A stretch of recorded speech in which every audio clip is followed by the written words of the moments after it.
नमस्कार मित्रों, मैं अभिषेक कुमार आप लोगों के समक्ष फिर से इतिहास के एक नए टॉपिक पर एक नया वीडियो लेकर आप लोगों के बीच उपस्थित हुआ हूँ। पिछली वीडियो में मैंने आप लोगों से कुषाण वंश के बारे में चर्चा की थी।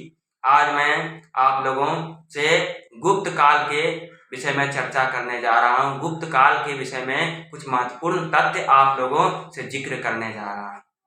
तो मित्रों, गुप्त काल देखिए मित्रों, गुप्त काल का उदय तीसरी शताब्दी के अंत में प्रयाग के निकट कौशाम्बी नामक स्थान पर हुआ। गुप्त वंश की स्थापना श्री गुप्त नामक एक व्यक्ति ने की थी, जो 240 ईस्वी में राजगद्दी पर बैठे। इन्होंने पाटलिपुत्रा को अपनी राजधानी बनाई। गुप्त शासकों की राजधानी पाटलिपुत्रा थी। मित्रों, 240 ईस्वी से 280 ईस्वी तक इनका शासनकाल चला। तत्पश्चात इनका उत्तराधिकारी घटोत्कच हुए, जो 280 से 320 ईस्वी तक शासनकाल चलाए। 320 ईस्वी में इसके उत्तराधिकारी चंद्रगुप्त प्रथम राजगद्दी पर बैठे और इन्होंने महाराजा धीराज की उपाधि धारण की थी। एवं 319 से 320 ईस्वी के बीच में इन्होंने एक संवत चलाया, जो गुप्त संवत के नाम से जाना जाता है, और इन्होंने लिच्छवी के राजकुमारी कुमार देवी से विवाह किया। इनके शासनकाल के पश्चात इनके उत्तराधिकारी समुद्रगुप्त हुए, जो 335 ईस्वी में राजगद्दी पर बैठे। समुद्रगुप्त को भारत का नेपोलियन के नाम से भी जाना जाता है। इन्होंने आर्यावर्त के 9 शासक एवं दक्षिणावर्त के 12 शासकों को पराजित किया था। समुद्रगुप्त ने आर्यावर्त के 9 शासकों को हराया था एवं दक्षिणावर्त के 12 शासकों को युद्ध में पराजित किया था। समुद्रगुप्त को मित्रों अश्वमेधकर्ता के नाम से भी जाना जाता है एवं इन्होंने विक्रमंक की भी उपाधि धारण की थी। इसे कविराज भी बोला जाता है। समुद्रगुप्त संगीत के बड़े प्रेमी थे। ऐसा अनुमान उनके सिक्कों पर उन्हें वीणा वादन करते हुए से लगाया जा सकता है। अवशेष के रूप में जो सिक्के प्राप्त हुए हैं, उनमें समुद्रगुप्त को वीणा वादन करते हुए दर्शाया गया है। इन्हीं से यह अनुमान लगाया जा सकता है कि यह संगीत के बड़े प्रेमी थे। समुद्रगुप्त के दरबारी कवि मित्रों हरिसेन थे, जिसने इलाहाबाद के प्रयाग प्रशस्ति लेख की रचना की। हरिसेन ने ही प्रयाग प्रशस्ति लेख की रचना की थी, जो समुद्रगुप्त के दरबारी कवि थे।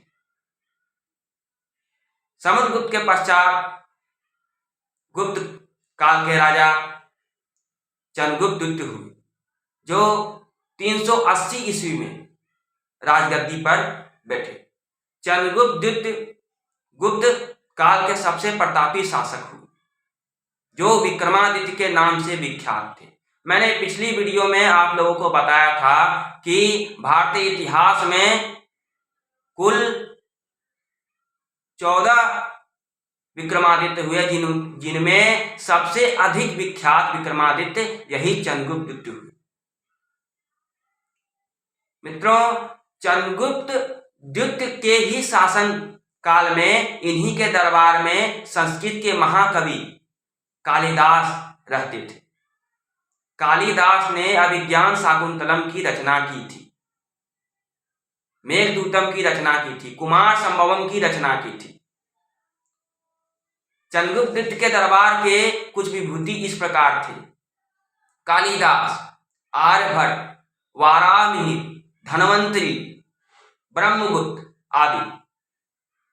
आर्यभट्ट ने आर्यभट्टियम की रचना की थी एवं सूर्य सिद्धांत नामक ग्रंथों की रचना की थी। आर्यभट्ट ने ही सर्वप्रथम बताया कि पृथ्वी सूर्य के चारों ओर घूमती है। धन्वंतरी जो थे मित्रों, प्रसिद्ध आयुर्वेदाचार्य थे, जो चंद्रगुप्त द्वितीय के दरबार में रहकर इनके दरबार की शोभा बढ़ाया करते थे। ये सब इनके दरबार के कुछ विभूतियां थे, जो इनके दरबार की शोभा बढ़ाते थे।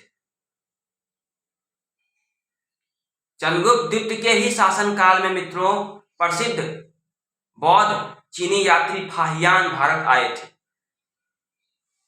इन्हीं के दरबार में फाहियान आए थे। इन्हीं के शासनकाल में, चंद्रगुप्त के शासनकाल में चीनी बौद्ध यात्री फाहियान भारत आए थे। चंद्रगुप्त के पश्चात इस वंश के उत्तराधिकारी कुमारगुप्त प्रथम या गोविंद गुप्त हुए। कुमारगुप्त प्रथम को गोविंद गुप्त के नाम से भी जाना जाता है। ये 415 से 454 ईस्वी तक इनका शासनकाल चला। कुमारगुप्त प्रथम ने ही नालंदा विश्वविद्यालय की स्थापना की थी। कुमारगुप्त प्रथम ने ही नालंदा विश्वविद्यालय की स्थापना की थी। कुमारगुप्त प्रथम के पश्चात 455 ईस्वी में इस वंश के राजा स्कंदगुप्त हुए। 455 से 467 ईस्वी तक इनका शासनकाल चला। इन्हीं के शासनकाल में मित्रों हुनों का आक्रमण का शुरुआत हो गया था। स्कंदगुप्त ने मित्रों सुदर्शन झील का पुनरुद्धार करवाया था। सुदर्शन झील का चर्चा मैंने पिछली वीडियो में किया था कि सुदर्शन झील का जीर्णोद्धार कराया था रुद्रदामन प्रथम, जो शक के सबसे प्रतापी राजा थे। और ये इसका निर्माण किया था मौर्यों ने सुदर्शन झील का निर्माण किया था। और इसका जीर्णोद्धार जो है शकों के प्रतापी शासक रुद्रदामन प्रथम ने किया। और इसका पुनरुद्धार गुप्त वंश के राजा स्कंदगुप्त ने किया। स्कंदगुप्त के पश्चात गुप्त वंश के अंतिम शासक मित्रों भानुगुप्त हुए। गुप्त वंश के अंतिम शासक कौन हुए? भानुगुप्त हुए। गुप्त वंश की प्रादेशिक इकाई, सबसे बड़ी प्रादेशिक इकाई जो थी वो देश थी, जिसके शासक को गोप्ता कहते थे। गोप्ता।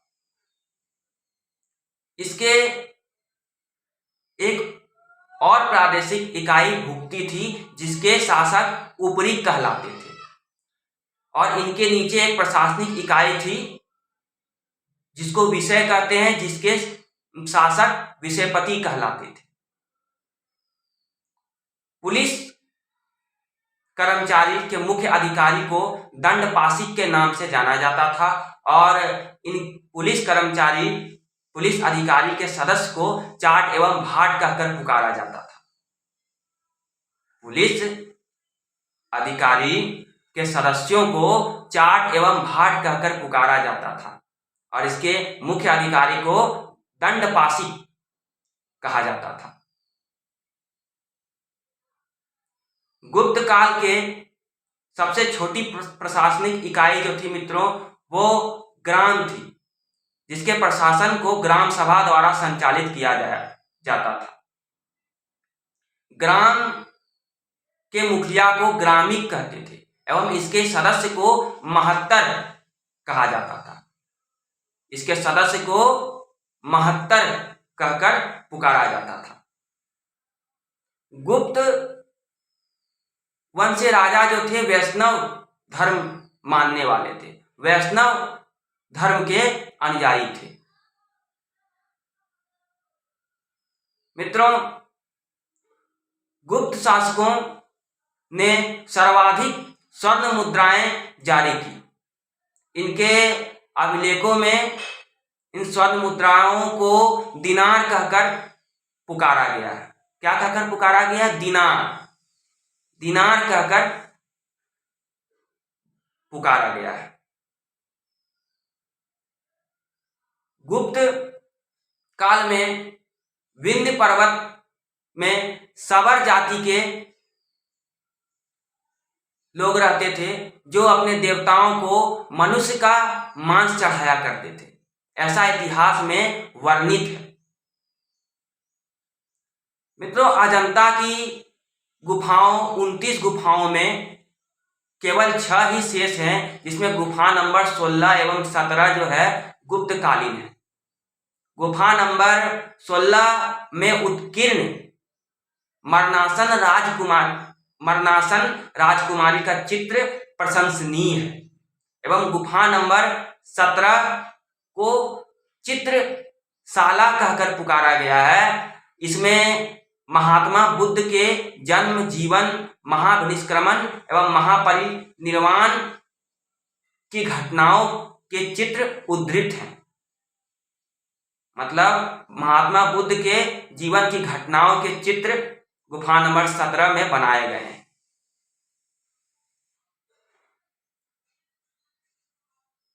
गुप्त काल में मित्रों वेश्यावृत्ति करने वाली महिलाओं को गणिका कहकर पुकारा जाता था, गणिका कहा जाता था। वेश्यावृत्ति करने वाली महिलाओं को गणिका कहा जाता था। गुप्त काल में ही मंदिर निर्माण की कला प्रचलित हुई। ये सभी गुप्त काल के विषय में कुछ महत्वपूर्ण तथ्य था। सांस्कृतिक उपलब्धियों के कारण भारतीय इतिहास में गुप्त काल को स्वर्ण काल भी कहा जाता है। मित्रों ये सब कुछ महत्वपूर्ण तथ्य था गुप्त काल के विषय में। आज के लिए इतना ही। अगली वीडियो में मैं फिर से आप लोगों के समक्ष इतिहास के एक नए टॉपिक पर एक नया वीडियो लेकर आप लोगों के बीच उपस्थित होऊंगा। आप लोगों से एक विनती है, हमारे इस वीडियो को देखने से पहले हमारे चैनल को सब्सक्राइब जरूर कर दें। धन्यवाद, नमस्कार।